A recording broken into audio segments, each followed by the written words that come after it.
వేములవాడ రాజనక్షత్రమైన వేములవాడ పట్టణాన్ని అన్ని రంగాలు సమగ్రంగా అభివృద్ధి చేయడమే లక్ష్యంగా మున్సిపల్ యంత్రాంగం ప్రత్యేక చర్యలు చేపట్టింది. పట్టణ సుందరీకరణలో భాగంగా రహదారుల మరమ్మతు పనులకు శ్రీకారం చుట్టింది. స్థానిక శాసనసభ్యులు ప్రభుత్వ ఆది శ్రీనివాస్ ఆదేశాల మేరకు పట్టణంలోని ప్రధాన రహదారుల ఆధునీకరణపై మున్సిపల్ చైర్మన్ ప్రత్యేక దృష్టి సారించారు. ఇందులో భాగంగా పట్టణంలోని శివ వైన్స్ విశాల షాపింగ్ మాల్ ముఖద్వారం నుంచి సుభాష్ నగర్ రెండవ బైపాస్ రోడ్డు వరకు పూర్తిగా గుంతలమయంగా మారిన రహదారి పునరుద్ధరణ పనులను వేములవాడ పట్టణ మున్సిపల్ చైర్మన్ పులకం రాజు మంగళవారం పరిశీలించారు.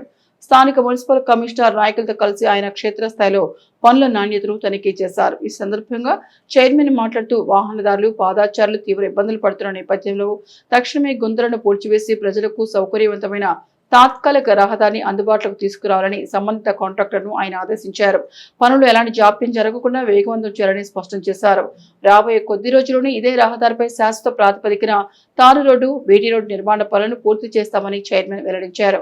స్థానిక ప్రజల రవాణా అవసరాలతో పాటు రాజన్న దర్శనాలతో వచ్చే భక్తులు, వీఐపీ దర్శనాలకు వచ్చే ప్రముఖులు అత్యధికంగా ఈ మార్గం గుండానే ప్రయాణిస్తారని, అందుకే ఎమ్మెల్యే ఆది శ్రీనివాస్ ప్రత్యేక చొరవతో ఈ నిధులను మంజూరు చేయించారని తెలిపారు.